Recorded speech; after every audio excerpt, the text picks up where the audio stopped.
Hi, welcome to this online information seminar about a unique range of masters from Charles Sturt University.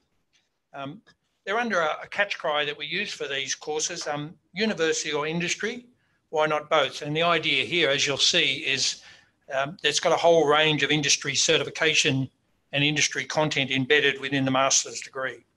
The ones we're going to look at during this webinar are all technical masters. Master of Networking and System Administration, which is the first one we ever introduced. Master of Cloud Computing, Master of IS Security, and one that has just been introduced. This is the first intake. Session 1 will be the first ever intake we've had on this one, is the Master of Cybersecurity. But let's start with a bit of housekeeping. If you have any questions, use the Q&A box at the bottom of your screen. You can type as you go through. If you get bored with my presentation, just stop and ask some questions. Oh, sorry, a bit more housekeeping before we start. You probably wondered why at the bottom right-hand corner there's a picture of wine. Charles Sturt University is world famous for its study of wine science. People come from all over the world to study for their Bachelor of Wine Science at Charles Sturt. And so just to keep you interested during the presentation, what we're going to do is give away a full range of what's called their boutique wines that will be awarded to whoever asks the most interesting or difficult question on the Q&A on the way through. Holly and Neil will be answering your questions on the way through, and Neil will decide at the end and announce it who the winner of the wine is. So it's a magnificent drop. I suggest you get busy and ask some difficult questions. Okay, Q&A box. Questions not answered during the session were responded after the meeting. And by the way, we'll leave this open, providing I don't forget not to close it at the end, which I've done before. We normally run it for another 15 minutes after the presentation, so you can keep asking questions as you go through. And you'll receive an email recording of today's presentation after we're finished. Holly, about a day or so? Yep, tomorrow sometime. Tomorrow sometime.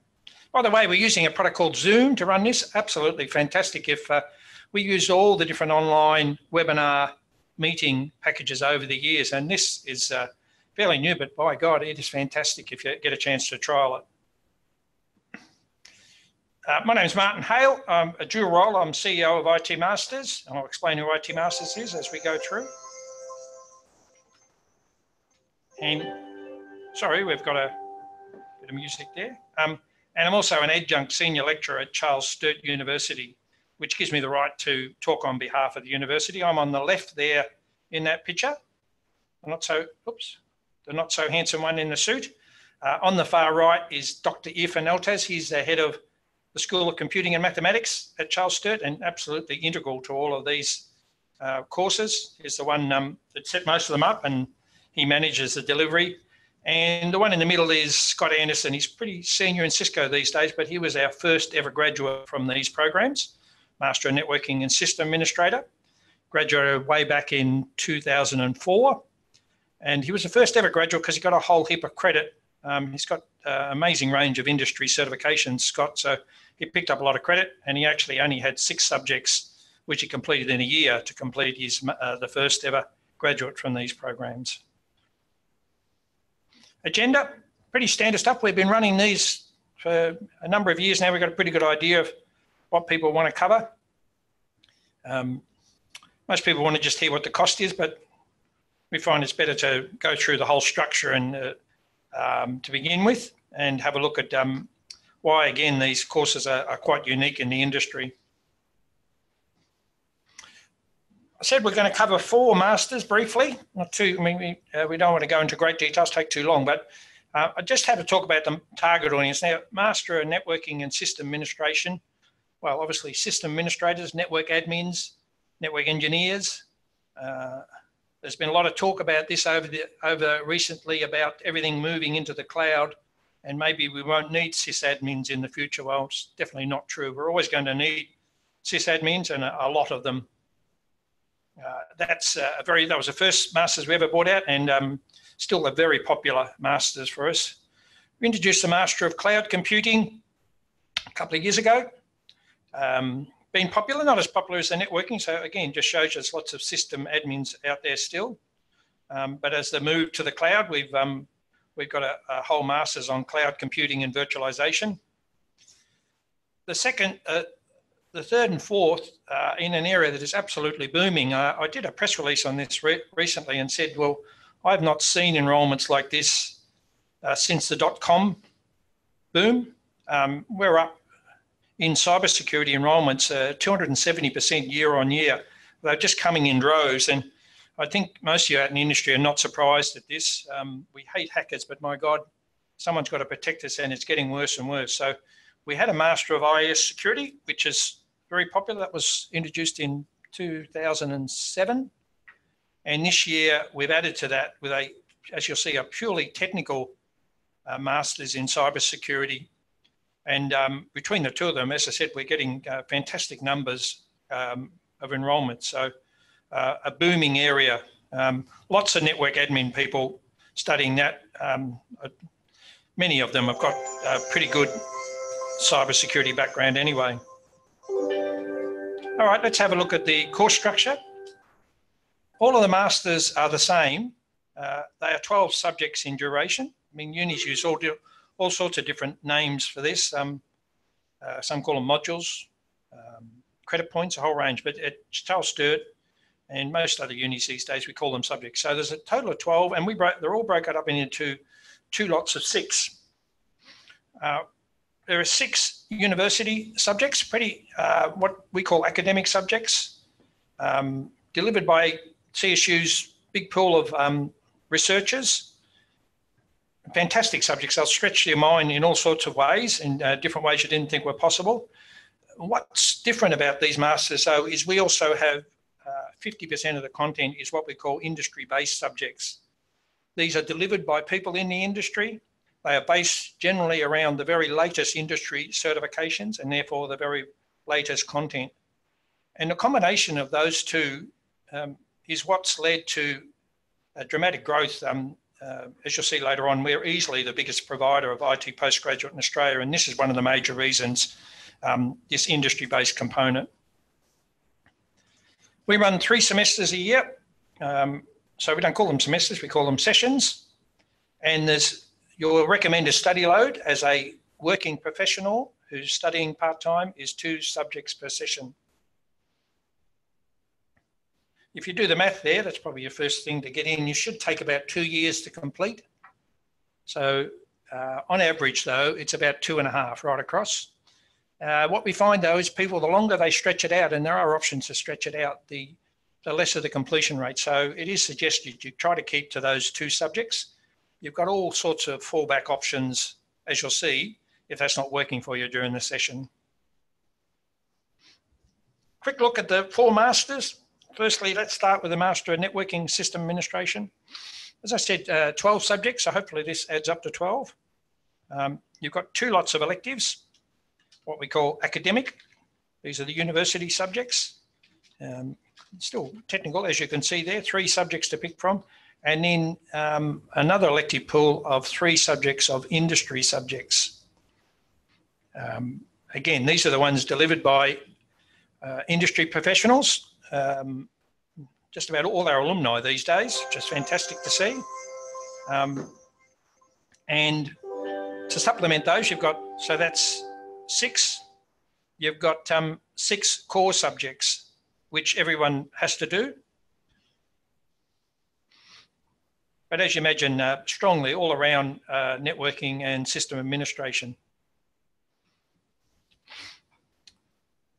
Master of Cloud Computing. Again, we've got, no, we haven't. We've got 7 core subjects here, and so we should have 5 electives. Yes, we do. We have elective pool of industry subjects. You choose 3 from those, and then you choose 2 from the academic subjects. There's a much wider pool of elective subjects available at CSU, and if you've got a good reason, they're pretty flexible about letting you study other, but the core is non-negotiable. Everyone has to do the core subjects. Now the 2 security ones, Master of IS Security, as I said, about 2007 we brought this in. been fantastic masters for us, growing and growing. Again, you've got your core. The difference with this and that between the cybersecurity one you'll see next is this has management content in it. It has things like ethics and also some more things like project management as an elective if you want to move down that path. Or if you look under academic subjects as risk management. So not purely technical, but actually could be just about all technical if you wanted to go down that path. MGI 521 is an interesting one in the core there, professional communications. That's not about TCP/IP, that's about how you communicate and studying best practice in both written and verbal communication. Not fantastically popular when you talk to some people in the IT industry until they've done the subject. And then so many people come up to me at graduation and say, that is the best subject I've ever done. I'm using it all the time. I got a bit stressed about it, but my God, my communications have improved so much because of it. But if that's not your flavour and you want to be purely technical, this was introduced, as I said, this is the first session, and have a look at it. It is purely technical all the way through. One of the advantages at CSU, because cybersecurity is such a big area to us and IT is such a big area, we have a fantastic range of subjects to pick from, and they're being added to all the time. For instance, for this particular master's, there's one there, we've added dark web. Very controversial to have a subject on dark web. But my God, has it been popular? 80% of the new students enrolling in this are opting for that subject. This is one of their first subjects, so very popular area. Another one interesting, cyber warfare and terrorism, again added for this master's. Lots of interest in that, and we ran one of our free short courses on it, had some fantastic numbers do that. That's being run by a chap out of New York, Richard Steinen. He's a international bestseller in cyber warfare and terrorism. Absolutely fantastic. He's not alumni, by the way, but it's one of the few that isn't. But fantastic to have Richard running that subject from New York. He goes around the world presenting keynotes on this area, so you wouldn't get a better expert to deliver on what is actually the latest, the very latest that's happening in the industry. Have a look at a few subjects just to give you a feel for them. ITC 593, network security. Everyone asks, well, how is it assessed? You almost start with how is the subject assessed? Well, this one, most of them have 3. This one has 4 assessments. In some of the subjects, we still have a final exam. Used to be paper-based, but thank God now is a sit-at-home e-exam. In just about all cases, we're gradually converting over to that, remotely proctored. People peering at you through the webcam, but much better than having to go to an exam centre and having to, shock horror, pull out a pen and write for 3 hours. Pretty hard on IT professionals to do that. So we've moved on from that. But then there's 3 other assessments, and they gradually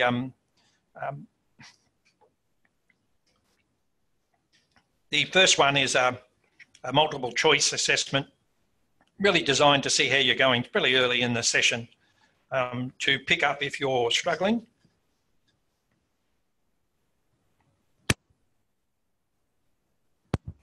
And you intervene, try to help you out if you are, because it'll show up pretty quickly. And then there's a couple of other assignments and final assignment.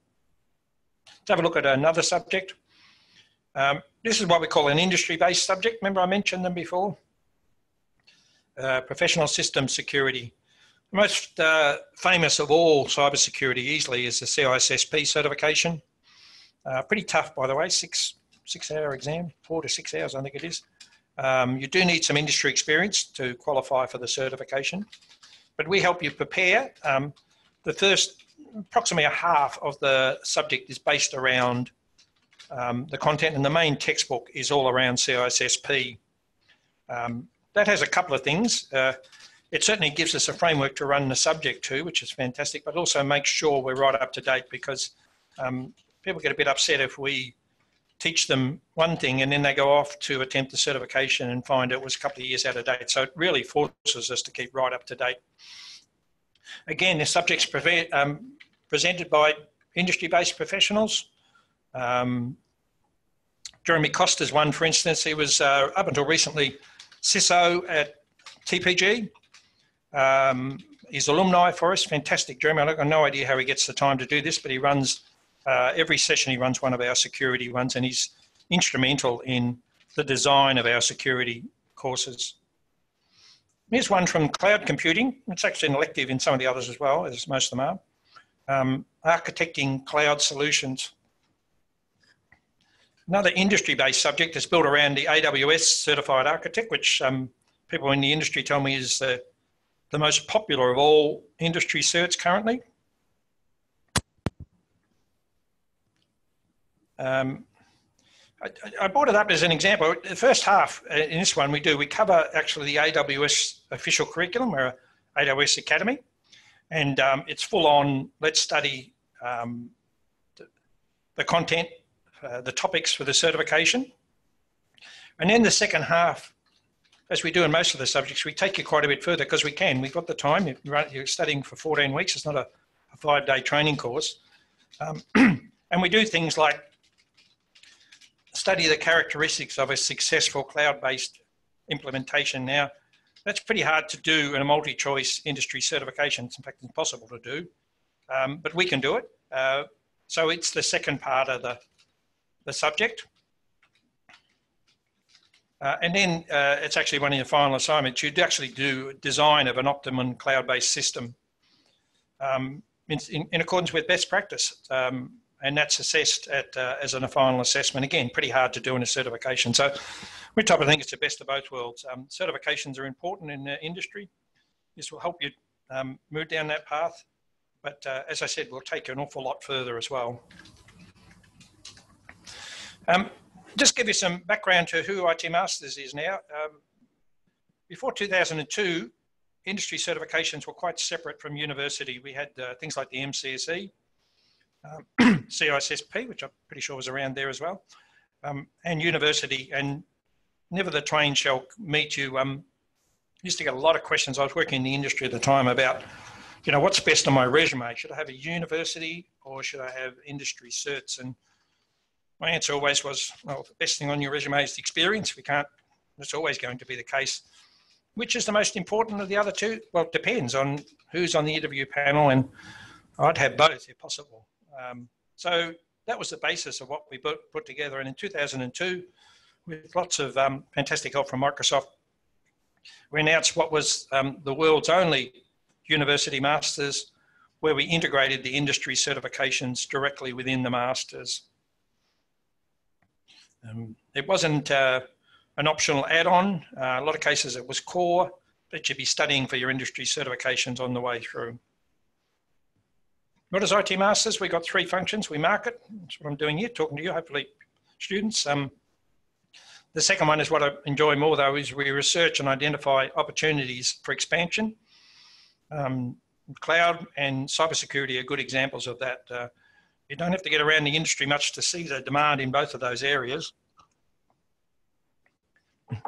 So what we did was we get a range of our alumni together, which is 7,000 now. We don't get all 7,000. We just go out to them and ask, look, who might be able to give us advice in this area? And we pull what's called an industry advisory committee together. And we firstly test the market, normally running some short courses, see how much interest there is, and then bring in a new masters if the demand looks to be there.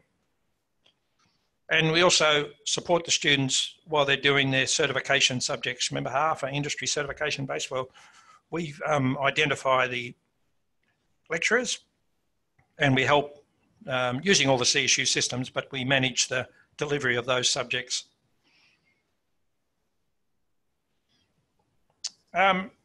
Just a couple of questions. If you're thinking, I'm assuming you are, if you really want to study online, I'd have a look at who's the market leader. Well, Charles Sturt dominate this field.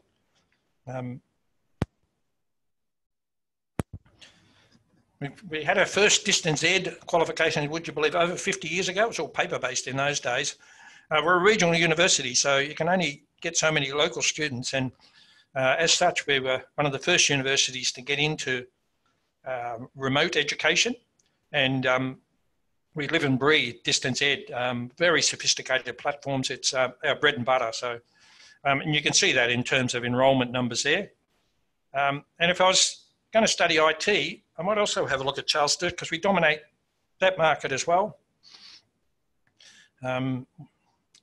We became market leaders in 2006. Remember, we launched the first of these in 2002, or 2006, 2007, we became market leaders, and we've now come to dominate the market. Each year we get further and further ahead of the next biggest university. And by the way, these are government enrolment figures. Anyone can go up and have a look at the DUA site and see these numbers. And when you go up, you'll see that Charles Sturt dominate in that field. Have a look at what the study load, how are you going to juggle this between your busy social and work life? I'm going to quote you some hours in a minute, but this depends on experience level. Obviously, if you've got a good background in networking and you do a networking subject, you're going to need to do a lot less work than someone who hasn't. So these hours, which are what the university requires me to say, 6 to 12 hours per subject per week, are on the high side if you've got experience especially. Again, if you're doing Master of Cybersecurity and you've got a good background in security, maybe you're doing networking, but you've got a lot of security experience. Some of the subjects, quite frankly, you'll move through pretty quickly, or maybe you'll put the extra effort and go for a distinction or high distinction. So if you do the math there, 6 to 12 hours per subject, 2 subjects at a time, that's 12 to 24. Realistically, it's probably 12 to 18. A lot of people have a study regime of a couple of nights per week and one half or full day on the weekend seems to work. But all I'd say there is get into a steady pattern. You'll find once you get into that, it gets that much easier. But if that's not working for you, we're nothing if not flexible. And it's another reason why I think CSU is such a leader in distance ed. We're very flexible at letting you drop back to one subject, or even, my God, things have just fallen apart at work. I need to have a whole session off. All you have to do is email and explain the situation. You don't need a business case. Just say, look, work's taken off. I'm blah, blah, blah, too busy. Can I either not do any subjects next session, or if it's before census date, which is 4 weeks into the subject, I need to pull out and I'll come back and do it later on. What's it cost? $32.50 per subject, so up to 12 subjects, depending on your level of credit, and I'll talk about credit in a minute. It's due at the beginning of each study session, so if you're studying 2 subjects, you would need to pay that before you started. It should be tax deductible, providing it's irrelevant to your career. So if you're doing, I don't know, networking and you want to move into cybersecurity, for instance, that's definitely relevant. You're just expanding on your career, so that's tax deductible.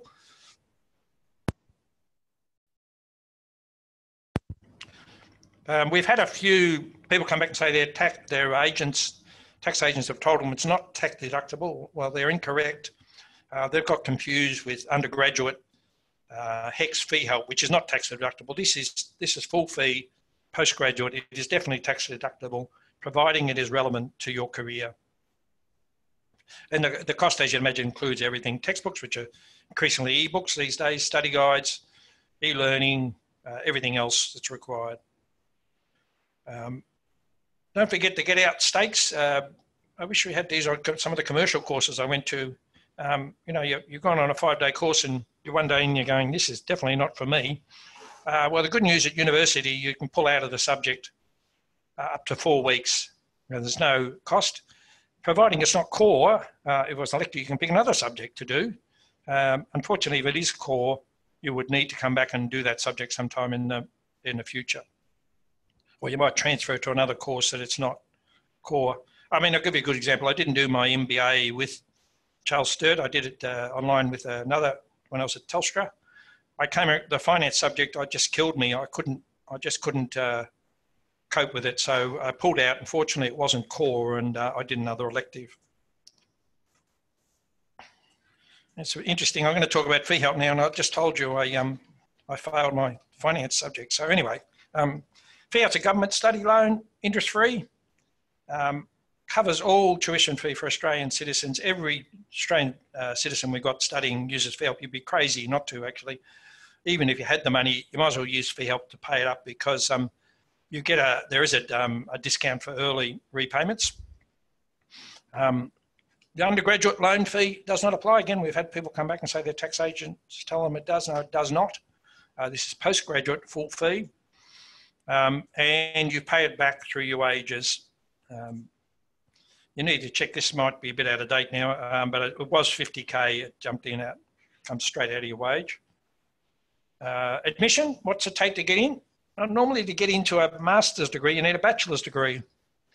But when we first launched these masters, shock horror, over half of the applicants didn't have a bachelor's degree, and even more shock horror, they all look to be, or most of them look to be very successful. I mean, I mentioned Scott Anderson in the early one. He didn't have an undergraduate degree. He was a triple CCIE, very senior in the industry, nearly over 15 years experience. So what we have is a pathway these days based on industry experience, and nearly half of the students coming through for one reason or other didn't complete or didn't start their bachelor's degree. They come in through industry experience. And the way we do that, if you don't have a bachelor's, you come in through what's called a graduate certificate pathway, which is interesting. I'll just explain it in a minute, but you almost want to come in through this even if you did have a bachelor's degree, because it's 4 subjects, but it's 4 subjects taken from your master's, and providing you pass them, you then progress on into your master's. You can graduate with your graduate certificate and leave, or you can progress on and complete the rest of your master's. But it's a fully accredited postgraduate qualification, articulates to the corresponding market master's with full credit. And in theory, you could graduate in only 12 months. So you're doing 2 subjects in only 8 months, because you're doing 2 subjects at once, and 2 semesters, we've got 3 semesters per year. You also, because you're then alumni, would get discount on the rest of your subjects. So there's a little hint for you to reduce the cost. Holly, do you know what the discount is? 10%. 10% discount on the rest of your studies. So as I said, even if you got your bachelor's, it's probably worth just starting with the graduate certificate and then rolling into your master's. Credit. We have 3 options for credit. Firstly, it's available for industry certifications. One of the subjects I mentioned was the CISSP based one, and another one I mentioned was the AWS Solutions Architect. If you've got either of those certifications, you're up for credit for that subject. We're not going to make you restudy what you already know. You'd probably be a bit of a menace in the class anyway, so we would give you credit for those. You're also up for credit for academic studies. That need to be a postgraduate level and a close match to one of the core or elective subjects. But we'll explain all that to you if you want to go have a look at that. And we've got a third way, which was only introduced last year. We run 3 of these short courses. They're only 4 weeks. You normally get, small one has 4,000 people, and they're very, very popular. And the idea is to give people a bit of a taste of what it's like to study at Charles Sturt. If you do 3 of them and pass the exam, which is normally a multi-choice done in the 5th week, you would get what's called an unspecified credit. So for one of those electives, you would get, you would say, no, I want a credit. I don't have to do 3 electives anymore. I'm going to do 2. I only have to do 2. Credit can be claimed at any time right up to graduation. There's a lot of people holding off enrolling. And then you talk to them, they say, oh, I'm going to get my certification. I talk to them 5 years later, oh, I'm going to get my certification. And I'm thinking, I wonder if you're ever going to get around to it. So remember that you can claim it at any time right up to graduation. But there's a maximum here. All the unis are the same. You can only get 6 subjects of credit towards the 12 subjects. That's the maximum available. We've got some people come in and they could show that they maybe should get more, but we can't. regulation and 50% maximum for any qualification. If you want to find out about that, just go up on the IT Masters website and fill out the Am I Eligible form. It does two things. It'll tell you whether you're going to get in, and then also give you show you what credit that you would be up for. We get several thousand of these a year. It don't take maybe 4 or 5 minutes, so I strongly suggest you do that just to see if, what level of credit you might be up for. Just some final points here. What's the return on investment from a uni degree? I get asked this at info sessions, and over the years I said, oh, I don't know, it's very hard to find out. But I finally came across what I think is a pretty valid source of looking at something, and it's the census data. This is the 2016 census data. And in your census, you've got to put down what your job is, how much you're being paid, and also what your level of qualification is. And I personally wouldn't fib in my census because people like the ATO have got access to it. So I'm pretty accurate when I say how much I'm earning and what my qualifications are. Now, because we've got that, we can have a look at what, for instance, an IT manager with a uni qualification is earning on average compared to an IT manager without a qualification. And so when we crunch those numbers, what we end up with is this. I'll just let you look down and have a look at where you're currently working and ask yourself some interesting questions here. If I'm in IT support and it says the average wage is 70,000, that's interesting to think, well, what am I being paid? But all I'd say is if you're on 70,000 or you're there without a uni qualification, people who are working in support with a university qualification are earning an extra about 8,000 a year. And if your career is going to go 25 years, I don't know if that's valid these days, the way things are changing, but imagine you were going to work for 25 years. There's the amount of dollars difference. And that would seem to say doing a uni quality, especially if you haven't got one, would be one of the best investments you'd ever make. It just keeps giving and giving. As you know, they don't date. If I go for a job tomorrow, they don't ask how old my MBA is. Yeah, it's just taken that you've got your MBA.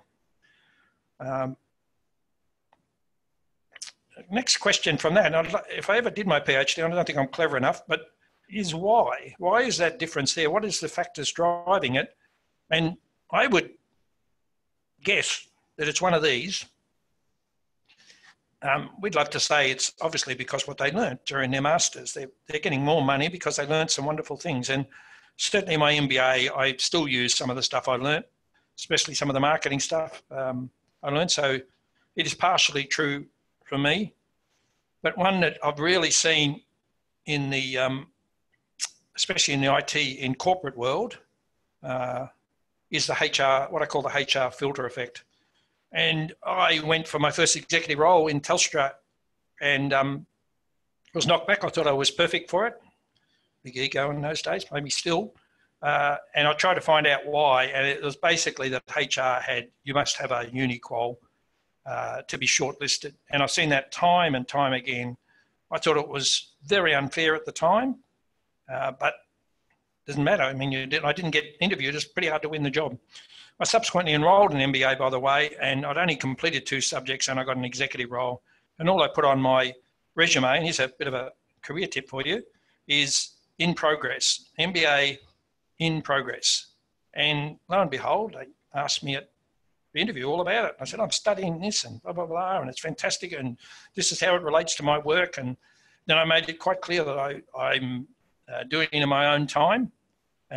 But it was a lot of the stuff I was studying was very work relevant. And I think it had a fair bit to do with me winning the job.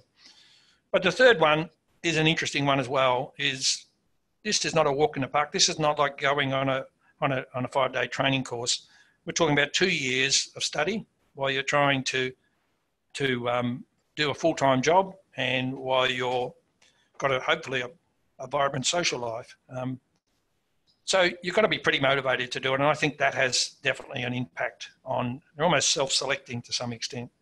But I'm sure there's other reasons. I'll be able to email me. I'll be interested to hear what other people think that there might be other factors there, but it's definitely there. I mean, those, as I say, those figures are pretty rigid edge. I mean, they're pretty hard to argue with.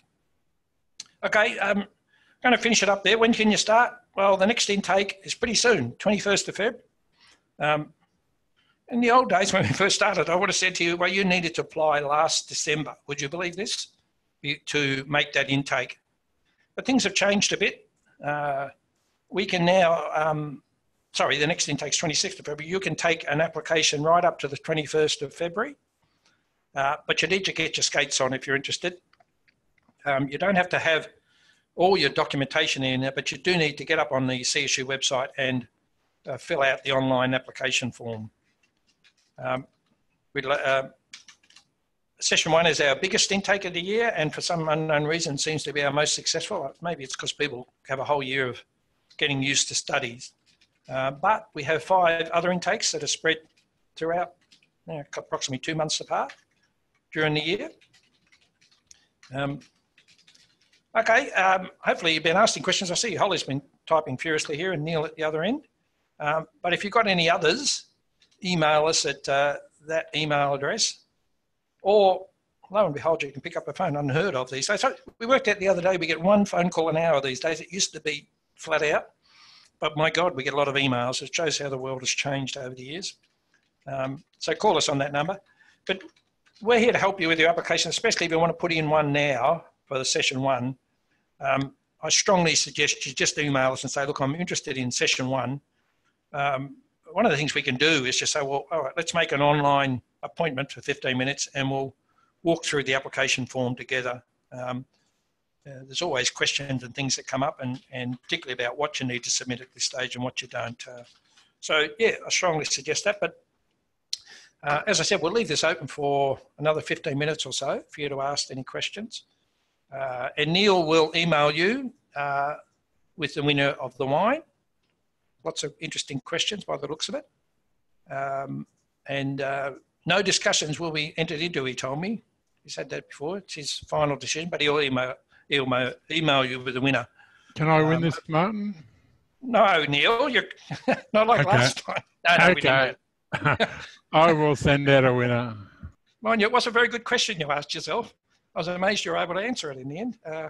Yes. Anyway, thanks for attending and good luck with your studies, whatever you end up doing.